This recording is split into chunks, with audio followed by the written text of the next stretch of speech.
देश की सबसे बड़ी पार्टी होने का दावा करने वाली बीजेपी के अंदर सब कुछ ठीक नहीं चल रहा है। हर राज्य में चल रही गुटबाजी से बीजेपी के आला कमान की रातों की नींद उड़ी हुई है। चाहे वो राजस्थान हो, मध्य प्रदेश हो, उत्तर प्रदेश हो, हर जगह जो है गुटबाजी हो रही है। यह गुटबाजी इस समय चुनावी राज्य झारखंड में तो अब खुलकर सामने आ गई है। झारखंड में लगे पोस्टर ने यह बता दिया है कि बीजेपी के आला कमान की पकड़ अब अपने नेताओं पर ढीली होती जा रही है। नेता खुलकर अपनी मनमानी कर रहे हैं। कैसे एक पोस्टर ने झारखंड बीजेपी के अंदर चल रही गुटबाजी को सबके सामने लाकर रख दिया है और इस गुटबाजी ने बीजेपी आला कमान को कैसे बैकफुट पर ला दिया है, इस पर हम बात करेंगे। दोस्तों नमस्कार, मैं हूं पवन चंचल और आप देखना शुरू कर चुके हैं जन जोश न्यूज़। अगर आप इसे फेसबुक पे देख रहे हैं तो फॉलो कीजिए और यूट्यूब पे देख रहे हैं तो सब्सक्राइब कीजिए।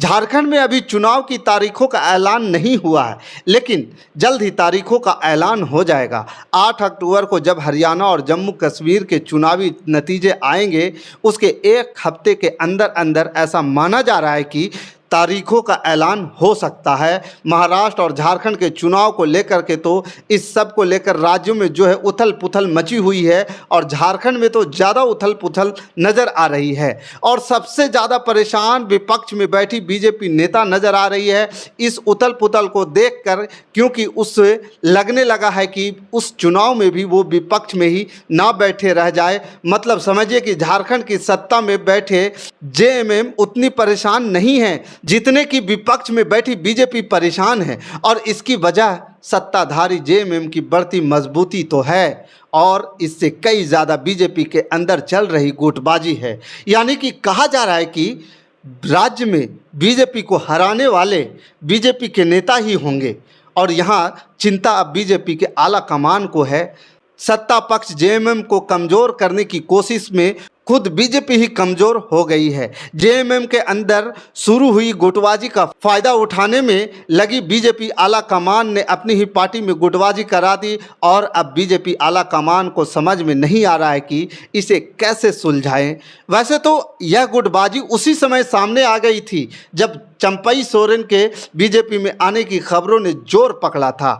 खबरें थी कि बीजेपी के कई नेता और ख़ास करके प्रदेश के अध्यक्ष बाबूलाल मरांडी यह बिल्कुल नहीं चाहते थे कि चंपई सोरेन बीजेपी में शामिल हो, क्योंकि उनका कहना था कि इससे बीजेपी का नुकसान होगा। उनका मानना था कि चंपई तभी बीजेपी को फ़ायदा पहुंचा सकते हैं जब वह अपनी पार्टी बनाए। लेकिन आला कमान ने बाबूलाल मरांडी की बात नहीं मानी। आला कमान को बाबूलाल मरांडी ने समझाने की लाख कोशिश की, उन्हें दिल्ली तक बुलाया गया, लेकिन कोई खासा सफलता नहीं मिली। इसके बाद आला कमान ने समय पर पार्टी छोड़ते हुए चंपई सोरेन को बीजेपी में शामिल कर दिया। यानी उनको लगा कि एक बार चंपई जब बीजेपी में शामिल हो जाएंगे तो अपने आप सब कुछ ठीक हो जाएगा। और आला कमान की इसी फैसले ने झारखंड में बीजेपी के अंदर गुटबाजी को जन्म दिया। चंपई के बीजेपी में शामिल होने का विरोध करने वाले सभी नेता एक साथ आ गए। इसकी झलक दिखी उस पोस्टर में जो बीजेपी के परिवर्तन यात्रा से पहले लगाए गए। इन पोस्टर ने झारखंड से लेकर दिल्ली तक कोहराम मचा दिया और इसका असर यह हुआ कि खुद आला कमान को हस्तक्षेप करना पड़ा और रातों रात पोस्टर बदलवाने पड़े। लेकिन कुछ ही घंटों के लिए लगे इन पोस्टर्स ने झारखंड बीजेपी के अंदर चल रही गुटबाजी की सारी कहानी कह डाली, जिसके बाद आला कमान समझ गए हैं कि झारखंड में मामला अब हाथ से निकल चुका है। बीजेपी की हालात ऐसी है कि एक को मनाओ तो दूसरा रूठ जाता है, क्योंकि पोस्टर ने यह संकेत तो दे दिया कि अगर बीजेपी जीत भी गई तो राज्य में सीएम फेस का जो पेच है जरूर फंस जाएगा। इसलिए चुनाव से पहले गुटबाजी को बढ़ने से रोकने के लिए पार्टी ने बड़ा दांव चल दिया है। पार्टी ने ऐलान कर दिया है कि झारखंड में सीएम फेस घोषित नहीं करेगी। बीजेपी मोदी के चेहरे पर और कमल निशान पर ही चुनाव लड़ेगी। जब अगर बीजेपी सत्ता में आती है उसके बाद जो होगा वो सीएम फेस का ऐलान किया जाएगा। हालांकि यह पहली बार नहीं है कि बल्कि जिस राज्य में बीजेपी की स्थिति कमज़ोर होती है वहां पर गुटबाजी हावी होती है, वहां पर सीएम फेस घोषित नहीं करती है। इसलिए माना जा रहा है कि झारखंड में भी सेम मैटर सेम सिचुएशन जारी है। झारखंड में अब बीजेपी आला कमान अपने नेताओं के आगे मजबूर नजर आ रही है। हालांकि झारखंड में बाबूलाल मरांडी प्रदेश अध्यक्ष हैं, उनके नेतृत्व में ही पार्टी चुनाव में उतरेगी, उन्हीं के नेतृत्व में चुनाव लड़ा जाएगा। इस संबंध में चुनाव प्रभारी शिवराज सिंह चौहान पहले ही कह चुके हैं कि बाबूलाल मरांडी के नेतृत्व में ही चुनाव लड़ा जाएगा, लेकिन उन्होंने यह भी साफ कर दिया था कि इसका मतलब यह बिल्कुल नहीं है कि वो मुख्यमंत्री पद के दावेदार हैं। अब तो सवाल यह है कि बीजेपी आला कमान को आखिर यह फैसला क्यों लेना पड़ा कि पार्टी ने सीएम फेस की घोषणा न करने की बात कही है। अब इसको लेकर जानकारों का दावा है कि इसकी वजह से कई वो नेता हैं जो सीएम फेस पर अपना दावा ठोक रहे हैं, जिसमें सबसे पहला नाम बाबूलाल मरांडी का ही आता है, क्योंकि वह पार्टी अध्यक्ष भी हैं। और यही सोचकर बाबूलाल मरांडी ने परिवर्तन यात्रा के लिए छपवाए गए पोस्टर्स में सबसे बड़े फोटो अपनी ही छपवाई थी, लेकिन बाद में आला कमान ने उनका सपना तोड़ दिया और पोस्टर को बदलवा दिया। इनके अलावा इस लिस्ट में दूसरा नाम पूर्व मुख्यमंत्री अर्जुन मुंडा का भी है। लिस्ट में एक प्रमुख नाम विधानसभा के नेता प्रतिपक्ष अमर बावरी का भी है, और यह तो वो नेता हैं जो पहले से बीजेपी में हैं, या कहें कि पहले ही बीजेपी में शामिल हो गए थे, यानी चंपाई से पहले शामिल हो गए थे, इसलिए इनकी उम्मीदें ज़्यादा है। लेकिन इस लिस्ट में जो सबसे ज़्यादा परेशान करने वाला नाम है वह अभी अभी बीजेपी में शामिल हुए चंपाई सोरेन का नाम है, और इसी नाम ने बीजेपी के नेताओं को परेशान कर दिया है, गुटबाजी को पैदा कर दिया है। अब इसी स्थिति को देखते हुए पार्टी सीएम फेस घोषित करने से बच रही है, क्योंकि आला कमान समझ चुके हैं कि अगर किसी को भी मुख्यमंत्री पद का चेहरा घोषित कर दिया तो चुनाव से पहले ही गुटबाजी शुरू हो सकती है, जो शुरू भी हो चुकी है। पार्टी नेता एक दूसरे को हराने में लग जाएंगे, जिसकी संभावना बहुत ज़्यादा है। सिर्फ यही नहीं, पार्टी में भगदड़ भी मच सकती है और इससे पार्टी को नुकसान हो सकता है।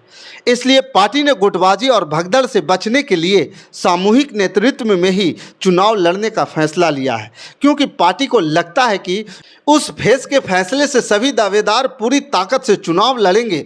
वो चाहेंगे कि उनके समर्थन में ज़्यादा से ज़्यादा विधायक जीते, जिससे उनकी सीएम पद की दावेदारी और मजबूत हो जाए।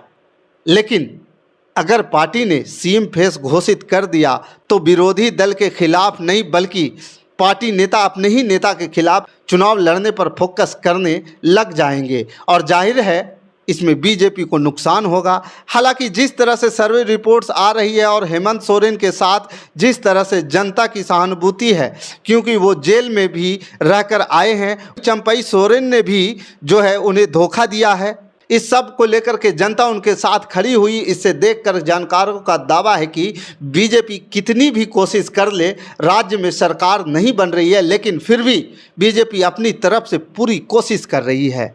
अब थोड़ा सा ये भी समझ लेते हैं कि आखिर ऐसा क्यों कहा जा रहा है। बीजेपी आला कमान की झारखंड बीजेपी में पकड़ ढीली हो गई है, क्योंकि पार्टी अपने ही नेताओं की वजह से बैकफुट पर आ गई है। तो दरअसल इसकी वजह से, जैसे कि मैंने आपको पहले बताया था कि चंपाई सोरेन के बीजेपी में शामिल होने का विरोध किया जा रहा था, और यह नाराज़गी जो है, विरोधाभास खुल करके तब सामने आया जब पोस्टर्स छपे। उन पोस्टर से चंपाई को पूरी तरह से गायब कर दिया गया। चंपाई का फोटो ही उस पोस्टर पर नहीं था, जिसके बाद बीजेपी के अंदर मची खींचतान के जो कयास थे, जो अटकले की खबरें थी, उन्हें और हवा मिल गई। नतीजा यह हुआ कि आला कमान तक खबर पहुंची, और आला कमान ने फिर उसके बाद इस मामले में हस्तक्षेप किया, और उसके बाद ऊपर से आदेश किया, और रातों रात उन पोस्टर्स को बदलवा कर उन पर चंपाई सोरेन का फोटो भी लगाया गया। इसके साथ ही बाबूलाल मरांडी के फोटो भी उतने ही साइज में लगे जितने दूसरे नेताओं के लगे हैं, जबकि इससे पहले जो पोस्टर बाबूलाल मरांडी ने छपवाए थे उसमें सबसे बड़ा फोटो उन्होंने अपना छपवाया था। यानी कि आला कमान को यह संकेत देने की कोशिश की जा रही थी कि अभी सारा कंट्रोल हमारे हाथ में है। लेकिन जिस तरह से बाबूलाल मरांडी ने बिना किसी से पूछे, बिना किसी को जानकारी दिए पोस्टर छाप दिए, उससे तो माना जा रहा है कि कहीं ना कहीं जो है झारखंड में बीजेपी जो है उसे आला कमान यह संकेत देने की कोशिश की है कि हमारी मर्जी के अगर आप खिलाफ जाते हो, एक भी कदम उठाते हो तो वो नहीं माना जाएगा और जो आला कमान चाहेगी वही झारखंड के बीजेपी को करना पड़ेगा। अगर आला कमान की अगर बात जो नहीं मानेंगे उनका अंजाम बुरा हो सकता है। इस खबर के प्रति आपका क्या विचार है, आप हमें कमेंट कर ज़रूर बताइएगा। हमारे साथ बने रहने के लिए धन्यवाद। जय हिंद, जय भारत।